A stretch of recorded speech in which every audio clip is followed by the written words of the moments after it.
नमस्कार, मैं हर्षवर्धन जोशी। जय हिंद दोस्तों, आप सभी का हमारे इस चैनल पर बहुत बहुत और दिल की गहराइयों से स्वागत है। दोस्तों, आज का यह वीडियो केवल एक वीडियो नहीं है, बल्कि यह एक ऐसा दस्तावेज है जो आपके जीवन, आपकी आर्थिक सुरक्षा और आपके परिवार के भविष्य से सीधे तौर पर जुड़ा हुआ है। आज हम उन तमाम मुद्दों की परतें खोलने जा रहे हैं जो देश के लाखों करोड़ों केंद्रीय कर्मचारियों और हमारे आदरणीय पेंशन भोगियों के मन में पिछले कई वर्षों से एक सवाल बनकर गूंज रहे हैं। दोस्तों, आज हम बात करेंगे उन फैसलों की, उन नीतियों की और उन संभावनाओं की जो आने वाले समय में आपकी जेब और आपके जीवन स्तर दोनों को पूरी तरह से बदल कर रख सकती हैं। इसलिए दोस्तों, मेरी आपसे हाथ जोड़कर विनती है कि इस वीडियो को आप शुरू से लेकर अंत तक बहुत ही धैर्य और ध्यान के साथ देखें और सुनें, क्योंकि अगर आपने इस जानकारी का एक भी हिस्सा छोड़ दिया तो हो सकता है कि आप अपने हक से जुड़ी कोई बहुत बड़ी और महत्वपूर्ण बात मिस कर दें। और हम नहीं चाहते कि हमारा कोई भी दर्शक अपनी जानकारी के अभाव में किसी भी लाभ से वंचित रह जाए। दोस्तों, आगे बढ़ने से पहले आपसे एक छोटी सी गुजारिश है कि अगर आप चाहते हैं कि पेंशन और कर्मचारियों के हित में आवाज इसी तरह बुलंद रहे तो अभी के अभी हमारे इस चैनल को सब्सक्राइब कर लीजिए, वीडियो को लाइक जरूर करें और कमेंट बॉक्स में जय हिंद लिखना बिल्कुल ना भूलें, ताकि सरकार तक हमारी यह एकजुटता और आवाज पहुंच सके। दोस्तों, सबसे पहले हम उस विषय को गहराई से समझने की कोशिश करेंगे जिसकी चर्चा आज हर जुबान पर है, और वह है 8वां केंद्रीय वेतन आयोग। जी हां दोस्तों, यह केवल एक आयोग नहीं है, बल्कि यह करोड़ों परिवारों की उम्मीदों का दूसरा नाम है। आप और हम सभी जानते हैं कि बीते कुछ वर्षों में देश के हालात किस तरह से बदले हैं। कोरोना काल की महामारी ने जिस तरह से आम आदमी की कमर तोड़ी है और जिस तरह से महंगाई ने हर घर के बजट को बिगाड़ कर रख दिया है, उससे देखते हुए अब सभी की निगाहें केवल और केवल 8वें वेतन आयोग पर टिकी हुई हैं। दोस्तों, यह बात अब लगभग साफ होती जा रही है कि 8वें वेतन आयोग का जो प्रभावी समय है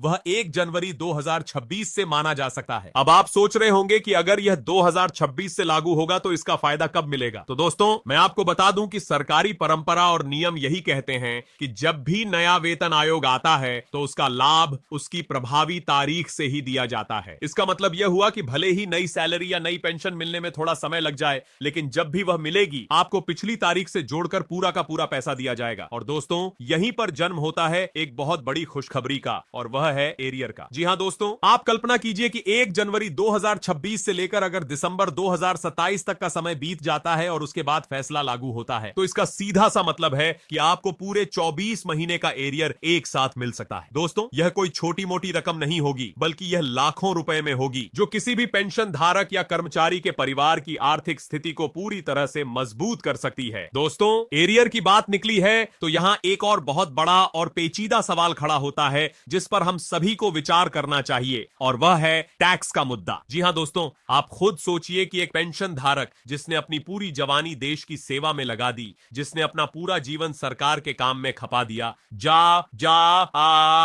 जब उसे उसके बुढ़ापे में एरियर का पैसा एक साथ मिलता है तो क्या उस पर टैक्स काटना जायज है? यह सवाल आज देश का हर पेंशन संगठन उठा रहा है। संगठनों की यह मांग बहुत ही जोरदार तरीके से सामने आ रही है कि पेंशन धारकों को मिलने वाला एरियर पूरी तरह से टैक्स फ्री होना चाहिए, क्योंकि यह पैसा उनकी पुरानी मेहनत का है जो उन्हें देरी से मिल रहा है, और अगर इस पर भी टैक्स काट लिया गया तो फिर उनके हाथ में क्या बचेगा। दोस्तों, क्या आप भी इस बात से सहमत हैं कि एरियर पर टैक्स नहीं लगना चाहिए? अगर हां, तो कमेंट बॉक्स में अपनी राय जरूर लिखें, क्योंकि आपकी राय ही हमारी ताकत है और सरकार तक बात पहुंचाने का जरिया है। दोस्तों, 8वें वेतन आयोग में इस विसंगति को दूर किया जा सकता है, और अगर सरकार यह फैसला ले लेती है तो यह इतिहास का सबसे बड़ा और मानवीय फैसला होगा, जिससे लाखों बुजुर्गों के चेहरे पर मुस्कान आ जाएगी। अब दोस्तों, हम उस मुद्दे की ओर बढ़ते हैं जो सीधे तौर पर हमारे बुजुर्ग साथियों के सम्मान और उनकी सेहत से जुड़ा हुआ है, और वह है अतिरिक्त पेंशन का मुद्दा। दोस्तों, मौजूदा व्यवस्था को अगर हम देखें तो अभी नियम यह कहता है कि जब कोई पेंशन धारक 80 वर्ष की आयु पूरी कर लेता है, तब जाकर उसे उसकी बेसिक पेंशन में 20% की बढ़ोतरी दी जाती है, और उसके बाद 85 वर्ष, 90 वर्ष, 95 वर्ष और 100 वर्ष पर यह आंकड़ा बढ़ता जाता है। लेकिन दोस्तों, जरा व्यवहारिक होकर सोचिए और अपने आसपास देखिए कि आज के समय में औसत आयु क्या रह गई है। आज के दौर में जब प्रदूषण और बीमारियों ने इंसान की उम्र को 70-72 साल तक सीमित कर दिया है, तो क्या 80 साल तक इंतजार करना न्याय संगत है? यही सवाल आज हर मंच से उठाया जा रहा है, और इसी वजह से संसद की स्थायी समिति से लेकर तमाम पेंशनर संगठनों ने एक सुर में यह मांग की है कि अतिरिक्त पेंशन का लाभ 80 वर्ष की जगह 65 वर्ष की आयु से ही मिलना शुरू हो जाना चाहिए। दोस्तों, सुझाव बहुत ही व्यावहारिक है कि 65 वर्ष की आयु पर 5%, 70 वर्ष पर 10%, 75 वर्ष पर 15% और 80 वर्ष पर 20% की बढ़ोतरी की जाए, ताकि जब इंसान को दवाइयों और देखभाल की की सबसे ज्यादा जरूरत हो, तब उसके हाथ में पैसा हो, ना कि तब जब वह दुनिया से जाने की कगार पर हो। दोस्तों, यह मांग सिर्फ पैसों की नहीं है, बिल्कुल यह बुजुर्गों के आत्मसम्मान की मांग है, ताकि उन्हें अपने बुढ़ापे में अपनी जरूरतों के लिए किसी और के सामने हाथ ना फैलाना पड़े। और हमें पूरी उम्मीद है कि 8वें वेतन आयोग में इस मानवीय पहलू पर गौर जरूर किया जाएगा। दोस्तों, अब बात करते हैं महंगाई भत्ते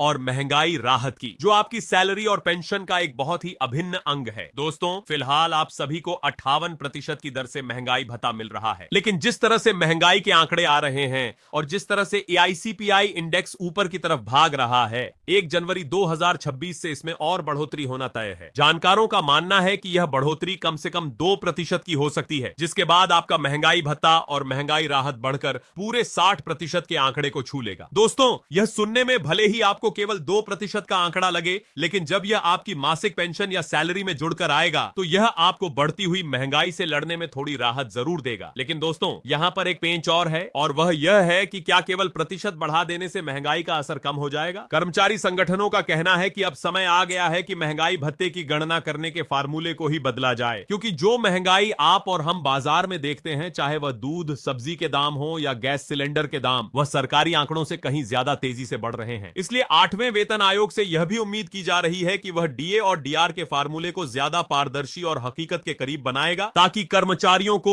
वास्तविक लाभ मिल सके। दोस्तों, अब हम एक बहुत ही महत्वपूर्ण जानकारी की तरफ बढ़ रहे हैं, जो आपके लिए जानना बेहद जरूरी है। दोस्तों, सरकार की तरफ से पेंशन अदालत का आयोजन किया जा रहा है। यह एक बहुत ही सराहनीय पहल है, जो आने वाली 25 तारीख को देश भर में आयोजित की जाने वाली है। दोस्तों, पेंशन अदालत का मकसद ही यही है कि हमारे बुजुर्ग पेंशन धारकों को अपनी शिकायतों के लिए दफ्तरों के बार बार चक्कर ना काटने पड़े। अगर आपकी पेंशन कम आ रही है, अगर आपका एरियर रुका हुआ है, अगर आपके PPO में कोई गलती है या फिर फैमिली पेंशन को लेकर कोई विवाद है, तो यह पेंशन अदालत आपके लिए एक सुनहरा मौका है, जहां आप सीधे अधिकारियों के सामने अपनी बात रख सकते हैं और मौके पर ही अपनी समस्या का समाधान पा सकते हैं। इसलिए दोस्तों, मेरी आपसे विनती है कि आप इस तारीख को नोट कर लें और अपने जिले में होने वाली पेंशन अदालत में जरूर शामिल हों, क्योंकि जागरूकता ही बचाव है और जागरूकता ही समाधान है। दोस्तों, इसी के साथ एक और मुद्दा जो बहुत गर्म है, वह है कोरोना काल के दौरान रोके गए 18 महीने के DA एरियर का। दोस्तों,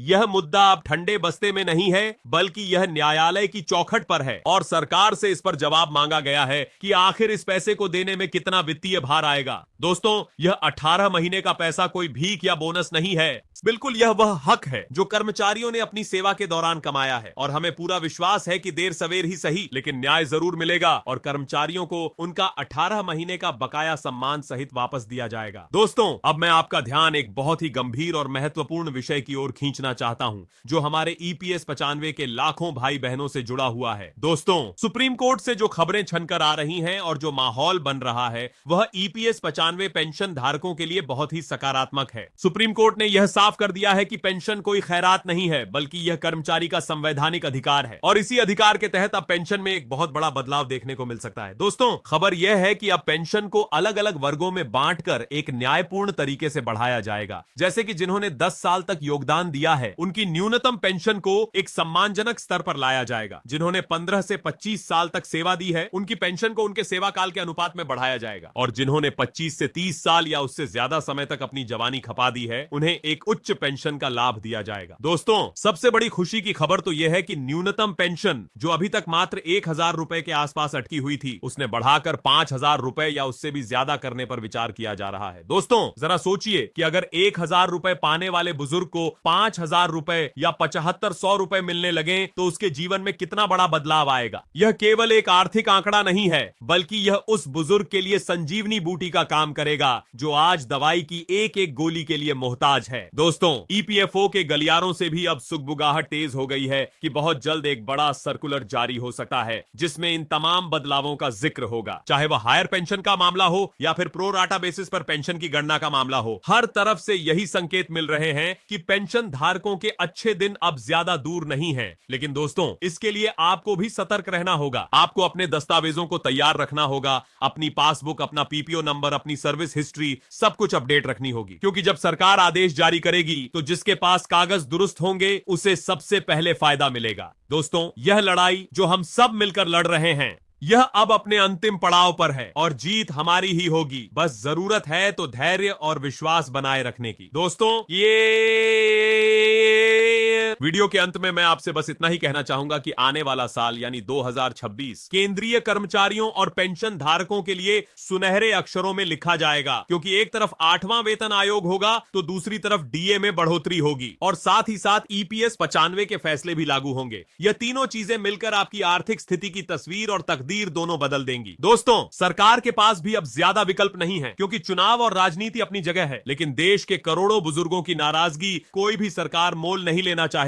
इसलिए फैसले तो होंगे और हक में ही होंगे। दोस्तों, आप बस हमारे साथ बने रहिए, क्योंकि जैसे ही कोई छोटी से छोटी या बड़ी से बड़ी खबर आएगी, हम सबसे पहले सबसे सटीक और सबसे सरल भाषा में उसे आपके सामने लेकर आएंगे। दोस्तों, अगर आपको आज की यह जानकारी और हमारा यह विश्लेषण पसंद आया हो और अगर आपको लगता है कि हम आपकी आवाज को सही तरीके से उठा रहे हैं, तो इस वीडियो को अपने सभी व्हाट्सएप ग्रुप्स में अपने दोस्तों और रिश्तेदारों के साथ ज्यादा से ज्यादा शेयर करें, ताकि हर एक पेंशन धारक जागरूक हो सके। और हां दोस्तों, जाने से पहले चैनल को सब्सक्राइब करना और पास वाला बेल आइकन दबाना बिल्कुल मत भूलिएगा, ताकि हमारी हर वीडियो का नोटिफिकेशन सबसे पहले आपके मोबाइल पर पहुंचे। तो दोस्तों, मिलते हैं बहुत जल्द एक और नई और धमाकेदार जानकारी के साथ। तब तक के लिए आप अपना और अपने परिवार का बहुत बहुत ख्याल रखिए, खुश रहिए, स्वस्थ रहिए और हमेशा मुस्कुराते रहिए। जय हिंद, जय भारत, वंदे मातरम। और आप देख रहे थे आपका अपना पसंदीदा चैनल